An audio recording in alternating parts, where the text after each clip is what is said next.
Hello there, Kanokarab here. Welcome back to another New in Town Dev Diary. This video, we will be taking a look at some of the changes that have come to the Buried Ocean dimension in New in Town Dimensions expansion pack, which of course was recently updated to Minecraft version 1.19. Last video we looked at the in-between, which didn't change a whole lot, at least not from a macro level, but the Buried Ocean promises much more significant changes, and we'll take a look at what those are and why right now. So of course, as I said last episode, the way to access the Buried Ocean is still the same. You will find one of these naturally generating portals in the in-between and walk through it in survival mode. Let's go ahead and do that, and we'll take a look at what is new. And here we are in the Buried Ocean, conveniently in, looks like one of the more heavily modified biomes, the Mushroom Forest, as it's now called. It used to be the Mushroom Islets. We'll get into that in a moment. As I mentioned, the Buried Ocean has, as all the dimensions have, experienced significant changes, primarily due to the terrain, due to the way that 1.19 terrain generation now works. The way the Buried Ocean used to work just wasn't going to cut it anymore. It wasn't going to be possible with the amount of knowledge I had. So I've filled in that gap with areas that I am more talented in, specifically with the features that the biomes now contain. So what do I mean by that? Well, the Buried Ocean no longer has landmass biomes, as they were previously called. In the past, the Mushroom Islets, as they used to be named, were, they were a landmass. They came out of the ocean, they had beaches, and it was a generally consistent, admittedly an archipelago, islands, islets as they were, but it was a landmass coming out of the ocean. And that's not really something that's easy to do anymore. Not to the, and at least not to like the speed that I wanted to do it at. So, and that's the case for all landmass biomes, have been more or less eliminated.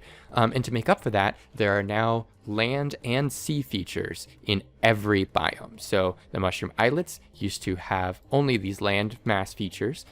The giant mushrooms that sit on them have had their shape changed to look more like trees, which I think is a neat addition, but they still have mushrooms and mycelium and little tiny mushrooms on them. But now they have features in the sea.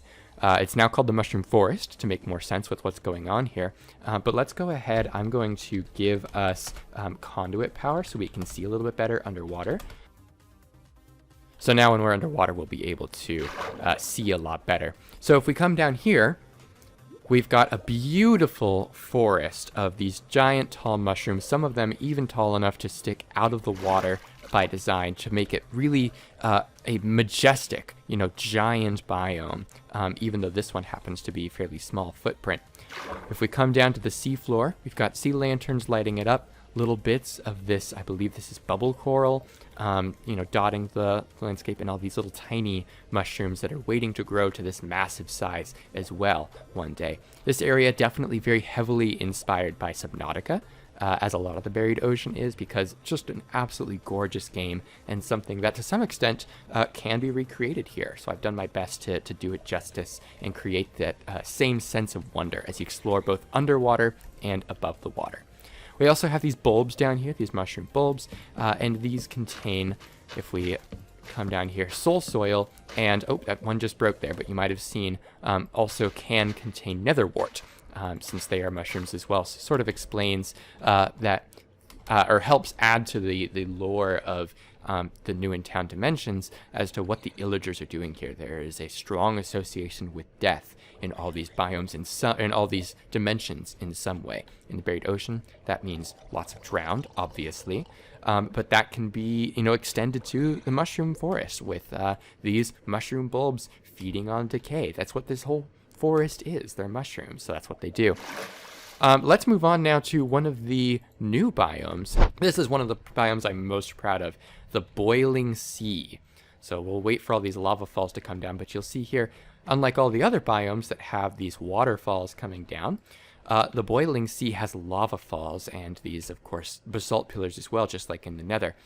Boiling Sea is a very dangerous biome, but one worth exploring if you are brave enough and you have the resource to do so. If we come underwater, we'll see here that in addition to the fire coral, these fire coral trees and fire coral fans and such dotting the seafloor, obviously you can't ignore the magma blocks and bubble columns, which of course make it very difficult and perhaps even dangerous to swim and even boat across this biome. That coupled with the, of course, very frequent lava falls, very dangerous to obviously set up your seafarers fleet here, but also just to explore in general. However, if you... Oh, and I just want to point out, look how beautiful this surface is with these strips of magma block, the patches of netherrack in the ceiling. That was very fun to add in. You've got patches of magma block as well, but these strips of basalt and magma block I'm very satisfied with. But obviously you can't ignore all of this diamond up here.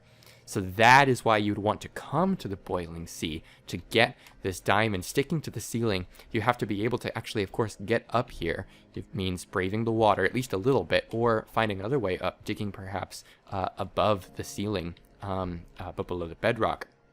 And of course, you probably noticed you can very rarely, looks like quite commonly actually, get ancient debris up here as well. So very rewarding biome to explore if you can brave the danger. When there are land masses as well, ghasts can spawn in this biome. And in fact, it's possible they might even spawn on these basalt pillar, floor situations if they get wide enough. Let's move on over here to another old biome. This is the deep dark sea. The Dark Sea has been eliminated. That is a biome that no longer exists, and that's because as part of the terrain changes, there's no variation in the seafloor height. So the seafloor is persistently at about 21 blocks, but it's much less flat now. We actually get a little bit of more natural variation in every biome at this point. However, there's no variation between biomes. So the deep dark sea remains, and the dark sea has been eliminated since there's no real difference between them. Dark sea was more of a mid or transitionary biome in the past, and of course, as I mentioned, those have been removed, and we'll get into more of those later. Deep dark sea seafloor remains pretty much the same. Still got these massive piles of ores that if you can stand digging down here, mining at the seafloor, good way to get lots of iron, coal, sometimes gold or even diamond.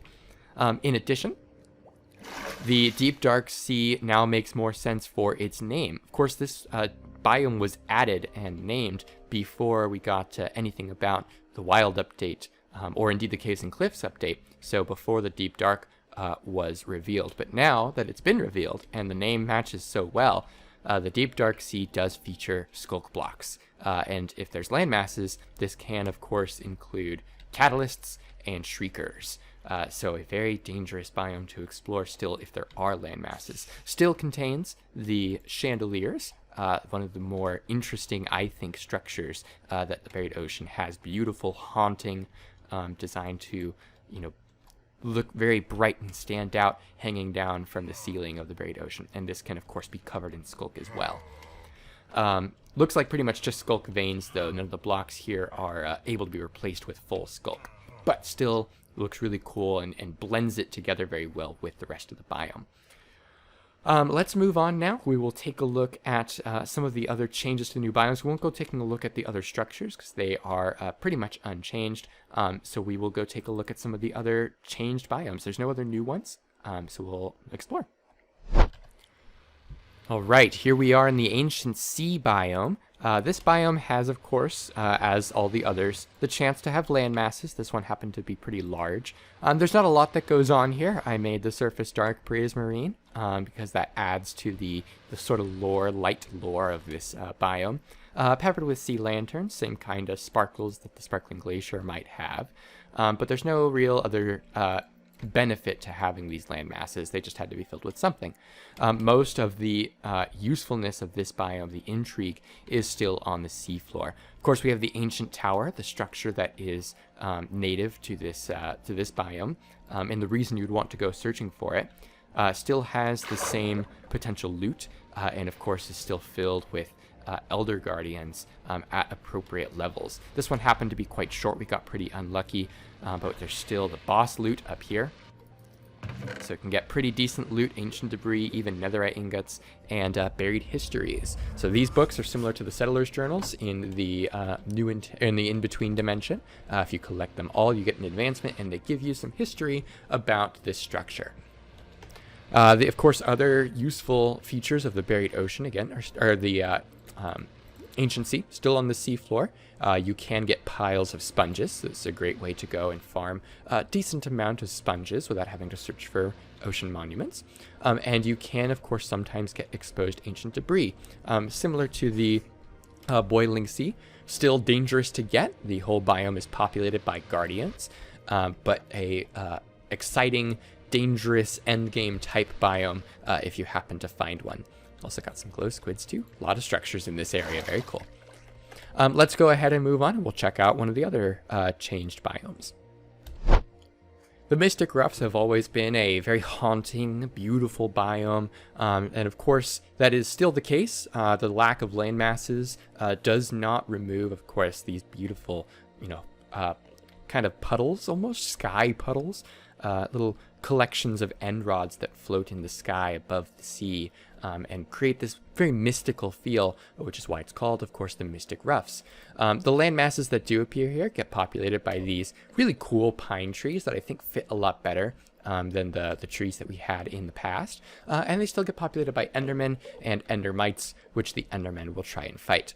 If we come down to the ocean, though, as the deep dark sea and more importantly the mystic islets or now mystic forest is, since there's no more land masses, the land masses are not jutting out of the land, there's of course room under the sea. Oh, looks like some Endermen fell and died. There's room under the sea for some interesting goings on, features to populate it. In this case, we've gone with a sort of amethyst forest. Again, supposed to invoke a very similar mystical feel to it. It's a little bit kind of disconcerting. These almost like dead trees, stalking along the seafloor, amethyst growing out of them and out of the ground. We've got these almost corruptions of obsidian and crying obsidian coming out from these trees, replacing some of the dirt. But otherwise, it seems almost very sparse down here. We don't have any kelp, I should say. Or a lot of other plant life, just these beautiful crystals. So very similar feel, but still very different between the undersea and the surface. So I think this will still be a really cool biome to explore. The end rods, of course, great to farm in this biome for if you need end rods for your end city, for Newentown proper. And of course, the amethyst is very useful both in seafarers and in excavators. Let's go ahead and check out another one. The Pristine Sea biome is one of the more unchanged ones, similar to the Deep Dark Sea. Underwater, we now have a lot more coral, but otherwise it is very similar. We've got the prismarine and sea lanterns. It's a much more bright, clean biome compared to the Deep Dark Sea or even other biomes like the Mystic Roughs. And then, of course, we still get the chance for kelp and seagrass, although that is noise-based. So this particular Pristine Sea is pretty small. Looks like we're not going to get a lot of the kelp, but still sea pickles on the coral and stuff.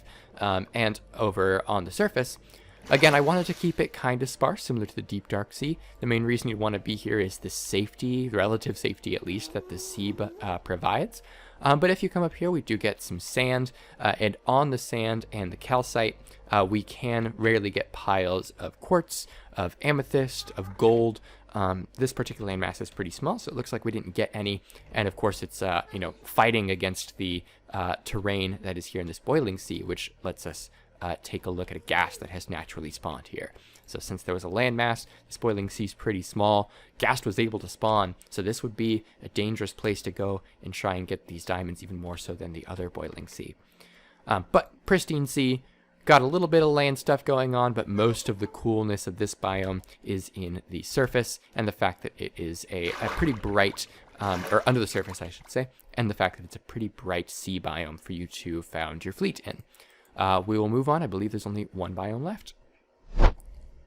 The Verdant Grove is the biome that I think adapted the best to these changes. Of course, lack of landmass means that this is no longer a land biome, but that doesn't mean that it can't have land in it. So what I've done is basically found a way to create these almost naturally generating floater islands. The floater island, of course, being one of the structures that you can find, technically a structure, in the buried ocean.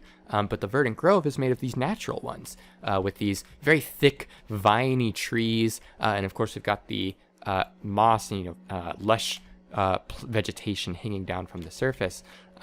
But I even added these little bubbles of coral that, whether they're freestanding or attached to the bottoms of these islands, they make sense. They fit to make these islands, therefore, then make sense.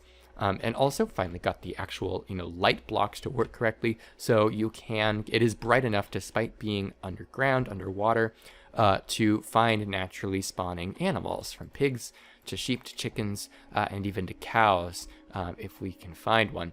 Look at this. Look at this, Mystic Ruffs. Over here. Really great, very winding landmass, quite varied elevation. We get a little bit of these shallow beaches up here, but then this very sparse forest up top as well. Isn't that awesome? The allium you can see really well. Great. But yeah, Verdant Grove, I think probably adapted the best to these changes, because this is independent of terrain. These are features. So I think these turned out really, really well. Well, I hope you've enjoyed taking a look at the changes to the buried ocean. The next Dev Diary will be going over the primordial desert, and then we'll be taking a look at some of the changes that have come to the Seafarers expansion, as well as probably in the same video the Excavators expansion, because there were very few changes in that one. I hope you've enjoyed taking a look at this look into New in 10 Dimensions, but of course, as you know, if you can't wait to check it out, it is available now already in the link in the description, and combos very well with the update to New in Town, the proper New in Town, the Fortified update, which added the ability to upgrade certain sites and overhauled the wall system and the aesthetics of the castle. So be sure to check both of those out. Thank you so much for watching, and I will see you guys next time.